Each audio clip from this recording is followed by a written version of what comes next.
नमस्कार साथियों, मैं इस टाइम ESI तिलक विहार में आया हुआ हूँ और यहाँ पे मैं आपको दिखाना चाहता हूँ कि क्या चल रहा है। ये पर्ची बनाई गई है और यहाँ का स्टाफ नहीं पता। भैया एक बार हट जाओ।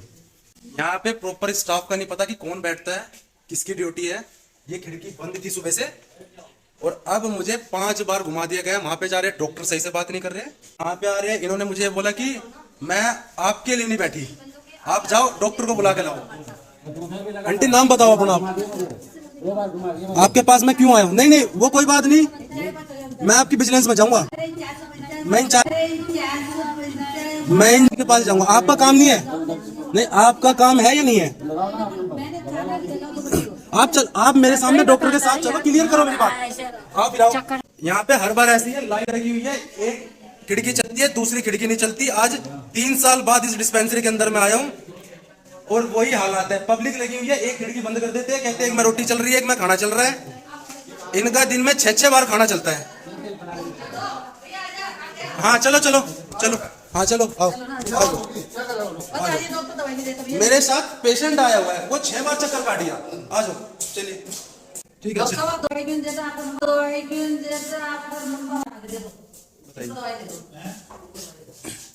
क्लियर करो।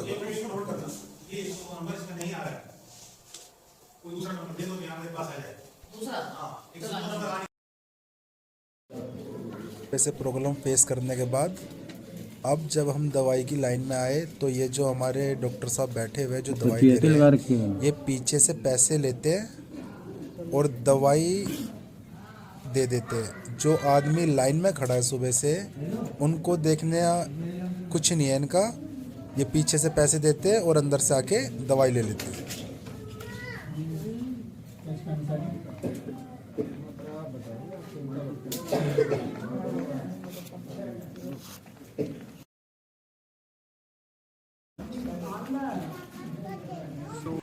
साथियों अभी कुछ दिन पहले हम ESI तिलक विहार डिस्पेंसरी में आए हुए थे। तो यहाँ पे जब मैं आया तो मैंने देखा कि काउंटर पे कोई नहीं था। मिसबिहेव, मिसगाइड करना, दवाइयों की कालाबाजारी, जिसकी मैंने वीडियो जो हमारे ब्लॉग में अभी आपको दिखा दूँगा, उनकी मैंने मेल डाली थी, कंप्लेंट की है। तो उस कंप्लेंट के रिगार्डिंग आज मुझे बुला रखा है कि सर एक बार आपकी जो कंप्लेंट थी उसके रिगार्डिंग है। अब ये देखते हैं कि उस पर कितनी सुनवाई होती है, क्या डिपार्टमेंट एक्शन लेता है। जिस मिनिस्ट्री में मैंने कंप्लेंट की थी वो मिनिस्ट्री क्या एक्शन लेती है इनके खिलाफ, हम आगे आपको इस ब्लॉग में देखेंगे। गार्ड लगाने से नहीं होगा सर, हम 1-2 बार आके चेक करेंगे क्या चीज हुई, क्या रिएक्शन हुआ सर ना। तो सर हम चेक करेंगे आके, क्योंकि जिस तरीके से मैं उस दिन आया और काउंटर चल रहा था, ऐसा नहीं था कि नेट नहीं चल रहा था, ठीक है, क्योंकि मैंने तो चीजें देखी है। उसके बाद वो लेडीज हट गई, उनकी जगह कोई और आके बैठ गया। वहां पे ड्यूटी किसकी थी पहली बात सर, ठीक है, आए दिन फेस करनी पड़ती है। मतलब दिक्कत आपको कहाँ पे हुई?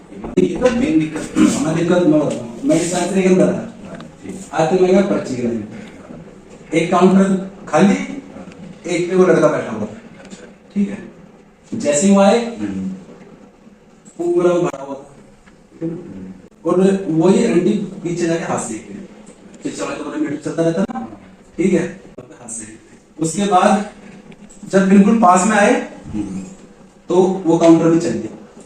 वो 10 मिनट पहले चल सकता था। उसके बाद पर्ची बनाने थे। अभी जो लेडीज डॉक्टर आई थी ना, जो ये मैडम आई थी, मैं इनके पास गया। तो अब पेशेंट जब आ रहा है, ठीक है, अगर कोई आपके पास आ रहा है ना भी, तो वो लेबर क्लास का है, तभी उनके कार्ड बने हुए हैं। वो 10-10, 15-15 हजार की नौकरी करने वाले ही है। मैडम ने उनका गेट खोला है, मैडम ने बोला कि गेट बंद करो। अगर आपको इतनी ठंड लग रही है तो आप घर बैठो। पहला दिखाया था किस कमरे में, मतलब गए थे? मैं गया था मैडम के पास। मैडम ने बोला कि एक पर्ची मेरे पास है, एक पर्ची मेरे पास नहीं है। अच्छा। उसके बाद मैं डॉक्टर साहब के पास आया तो उन्होंने बोला कि मेरे पास पर्ची नहीं है आपकी। मैं फिर उनके पास गया, उन्होंने बोला डॉक्टर को यही काम है।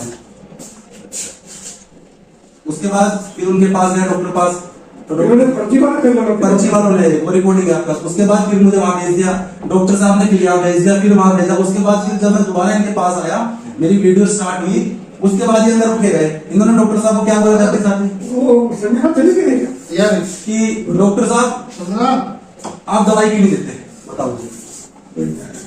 आपके सामने के अंदर कोई इस तरीके से बैठने का कोई सिस्टम है ही नहीं। मेरी तो पूरी वीडियो रिकॉर्डिंग है ना, या तो आपकी गलती है, हाँ या तो आपकी गलती है, देखो मेरी तो गलती है नहीं, या इनकी गलती है, डॉक्टर साहब की गलती है, दवाई देने वाले आप, पर्ची बनाने वाले ये, और ऑन वीडियो रिकॉर्ड देखो। कोई पर्ची पे जब आते हैं तो उनको सही गाइडलाइन दो। उसके बाद जब मैं यहाँ आ गया तो अंदर से दवाई दे दी, नहीं अंदर से तो स्टाफ जाता है ना, अंदर से बाहर कोई बंदा अंदर से मेरे सामने 6 स्टाफ की दवाई ले गए। वो स्टाफ के लोग हाँ, कोई बात नहीं, स्टाफ के थे, ठीक है। अगर वो स्टाफ के थे तो क्या एक पर्ची की दवाई मेरे को दे दी और दूसरी पर्ची में मुझे रूल रेगुलेशन सिखाने लगे कि मेरे तो 1 मिनट भी नहीं पढ़ रहा हूँ। ये तो आदमी कहाँ कॉम्प्रोमाइज करेगा मुझे बताइए।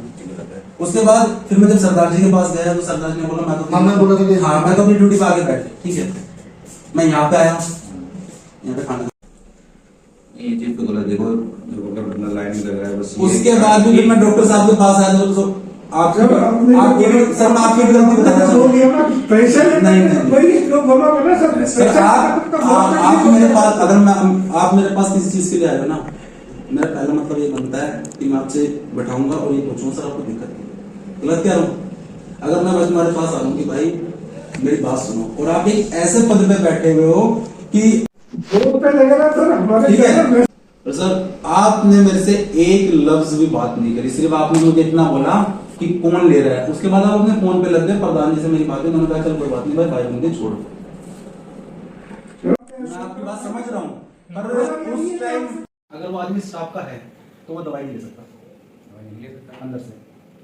नहीं क्यों नहीं ले सकता, नहीं नहीं नहीं कैसे? नहीं ऐसे मतलब वो उसका कार्ड बना हुआ है यहाँ का, वो स्टाफ का होने के बाद गवर्नमेंट वालों का कार्ड बने हुए हैं सर हमारे 1000 रुपए खर्चा करिए। तो सर उनकी तो मुझे फिर पूरी हिस्ट्री चाहिए कि यहाँ पे कितना स्टाफ मौजूद है और किस पोस्ट में किस की ड्यूटी थी और किस समय से ड्यूटी होती है, लंच टाइमिंग होता है या नहीं। हाँ फिर एक बार ना मुझे वो प्रोवाइड करवा दो, उसके बाद फिर देखते हैं जैसा भी करते हैं।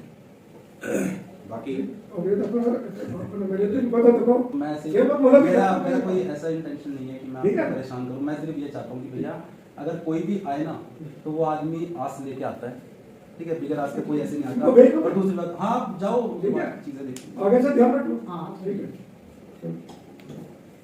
एक बार अगर मुझे वो प्रोवाइड करवा दो आपकी किस किस की ड्यूटी थी, यहाँ पे किस टाइमिंग से ड्यूटी होती है, लंच किस टाइम होता है। ड्यूटी तो 7:30 से 1:30 तक होती है। लंच होता है सर यहाँ पे, लंच हमारी लंच होती है।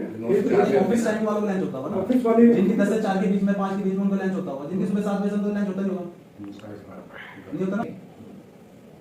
एक बार सर उन्हें दवाई वालों को भी बुलवाओ। दवाई का हाँ आप उनसे ना वो टाइमिंग पूछो कि आपने मतलब जब तक स्टाफ नहीं आता तब तक उसी स्टाफ की ड्यूटी होती है। ये भी ऐसा है सर, मेरी बात सुनिए।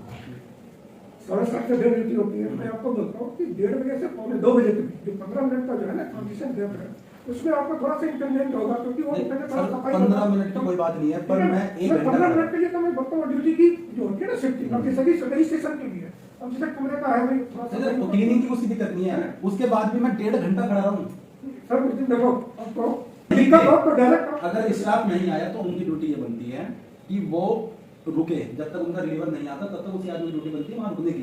चलो ठीक है, हम ये भी कहते हैं कि 15 मिनट तक वो अगर ठीक है, एक आदमी इधर उधर हेलमेट होने थोड़ा बहुत वॉशरूम बाथरूम कहीं जाएगा, 1.5 घंटा खड़ा रहूंगा, उसके बाद भी आपके पास भी आया आधा घंटा तो मुझे आपके पास ही बर्बाद हो गया क्योंकि आप लंच कर रहे थे। सर नहीं फिर लंच के बाद मैंने बोला कि मैं लंच कर रहा हूँ, मैं कर लेता हूँ। उसके बाद भी मेरी जब वहां गया मैं पूरा 1.5 घंटा खड़ा हो गया। सर मीटिंग में एक ही कंप्यूटर में जो नहीं चलता ना वो चल रहा था, एक कंप्यूटर तो बिल्कुल नहीं चल रहा सर था। दवाई उन्होंने मेरे को दे दी, हाँ आप मेरी बात समझिए, अच्छा। आपने मुझे दवाई दे दी, जी दूसरी पर्ची जैसे मैंने लगाई आपने पिछले 3 बंदों को दवाई दी, रिकॉर्ड है मेरे पास, तो रिकॉर्डिंग है पुलिस की। उसके बाद जैसे ही 30 हुए हाँ तो मेरा टाइम हो गया। अब इसको आप क्या करोगे? नहीं मैं ये बोलता हूँ कि जो मरीज सरदार जी थे उस दिन जब आपसे मैं बात देखो कर रहा था, आपके काउंटर वाले काउंटर पे हाँ जो आपको बगल में काउंटर खाली पड़ा था, तो क्या नहीं पता, मैं तो नहीं आपके बगल वाला काउंटर खाली था ना। हाँ हाँ हाँ, कितनी देर खाली आप पूछिए। वो सर वो दवाई का मैं बता रहा हूँ कि दवाई का एक ही काउंटर पे है ना, एक काउंटर ही चल रहा था उस दिन मैं उधर करके गया, क्या बात वहां तक परेशान कर दिया तो आदमी एक लफ्ज बोलेगा नहीं है। नहीं सर, वो आप गलत कह रहे बहुत हो। मुझे नहीं पता सर, आप मुझे नहीं पता ना कि वो पैसे को अंदर घुसा कैसे। आप कह रहे हो स्टाफ का है, मुझे तो नहीं पता स्टाफ का है। बात और बता रहा हूँ, ये जो कमरा है ना 8 नंबर जो बिक्री से जो दवाई है, तो मुझे तो बाहर निकाल दिया समझ में, हमें दवाई नहीं है। पहले सुनिए तो पहले 8 नंबर वाले कमरे में जो होता है ना, जैसे जो दवाई काउंटर से मिल रही है, जो कुछ ऐसी दवाइयाँ ये तो यहाँ से रूल रेगुलेशन तो सर मुझे पता है, जो दवाई खरीदी जाती है। तो यह उसमें बोर्ड पर पर्ची भी लगी हुई है, ठीक है। तो यही है सर। बाकी जो आप सुधार का ये है आपके ये अंदर से मेडिसिन ले लें। वो तो ना, हाँ, वो तो डॉक्टर साहब है, ये बैठे हुए ना ये वो काले जैकेट वाले डॉक्टर ये साहब। गोली जो है ना। हाँ, और एक बार ये पूछना कि इनसे पहले जो 3 बंदे लेके गए वो कौन से स्टाफ थे, मुझे ये पता चल रहा उनकी भी है। एक आदमी स्टाफ से लेके जाए समझ में आता है, पर आपने 3 बार दे दी और जब मेरी एक पर्ची रह गई तो आपने रूल सिखा दिया। मेरी दिक्कत यहाँ हो रही है। उसकी तो कंप्लीट कर लेते, अगर 2 पर्ची दी आपने हमने कुछ नहीं कहा, पर आपने मुझे आपके जगह पे हमें तो तकलीफ होगा, किसी की भी होती है, कभी बिल जमा कराने जाते हैं और अचानक काउंटर बंद कर देता है। आपके 4 बिल है, 2 बिल ले लिए, 2 में बोल रहे हैं कि भाई मेरा टाइम हो गया, हाँ, तो आएगा और फिर 1.5 घंटे में खड़ा हो जाएगा, तो दूसरा इशू हो गई। चलता हूँ मैं। तो आप ये बताओ क्या करना है?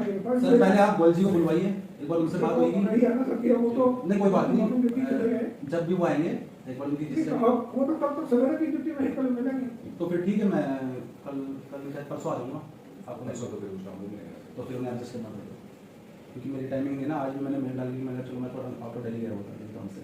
एक बार उनसे मिलूंगा और सर एक बार ना मुझे ये भी चाहिए कि भाई उस आदमी का कि जो वो डॉक्टर था वो कौन था, और जो आप ये कह रहे हो कि स्टाफ की मेडिसिन भी अलाउड होती है। नहीं, वो तो मैंने डॉक्टर ने इंक्वायरी किया था, दोनों से पूछा था भाई तुम्हारी ये विदेश में दिख रहा, तुम किस प्रकार से आप देते?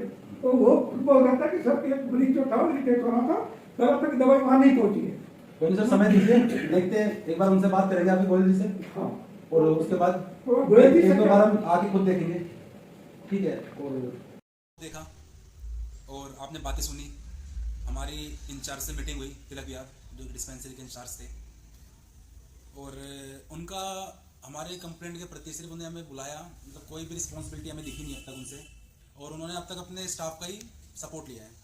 तो हम इस डिसीजन पे पहुंचे अब तक कि जब तक ये अपनी गलती एक्सेप्ट नहीं करेंगे तब तक हम इन्हें छोड़ने वाले हैं नहीं। दूसरी चीज़, जो वो मेडिसिन देने वाले स्टाफ था उसको बुला रखा है हमने, और हमने इनसे एक बात और कही है कि हम एक इंस्पेक्शन चेकिंग करेंगे आके। पब्लिक हम कुछ भी कर सकते हैं, तो हम आके एक बार चेक करेंगे। अगर हमें सब कुछ ठीक मिला, कम से कम हम 10 बार आएंगे, अगर हमें ठीक मिला तो फिर हम कुछ डिसीजन करेंगे, वरना तब तक हम किसी डिसीजन पे नहीं पहुंचेंगे। दूसरी बात, हमने इनसे कुछ डिटेल्स मांगी है, तो अभी तक इन्होंने कोई हमें मेल पे डिसीजन दी नहीं, हमने नया मेल डाला है। अब देखते हैं कि आज कल में कि ये किस रिगार्डिंग पहुंचेंगे। और आप सबको एक बार कहना चाहूँगा, अगर तिलक विहार ESI की रिगार्डिंग आपको कोई भी दिक्कत होती है, आप मुझे कमेंट में बता सकते हो। आप अपना फ़ोन नंबर कमेंट में दे देना, मैं आपको बैक कॉल कर लूँगा। अगर आपको कोई भी उसके रिगार्डिंग दिक्कत होती है तो आप मुझे कॉल कर सकते हो।